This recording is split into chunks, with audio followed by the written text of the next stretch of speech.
Hello guys and welcome back to the video. In today's video, I'm going to show you how to enable extensions in the Safari app on your iPhone.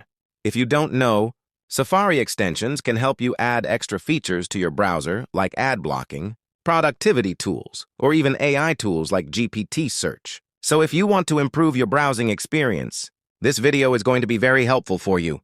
Without wasting any time, let's get started. First, open the Settings app on your iPhone. After that, scroll down and tap on Apps. Now find Safari and simply tap on it. Here, scroll down and tap on Extensions. You will now see a list of installed extensions. For example, I have an extension called GPT Search. Simply tap on it and then enable it. You can also allow it for private browsing if you want. From here, you can also install and manage other extensions easily depending on your needs. So that's basically how you can enable and use Safari extensions on your iPhone.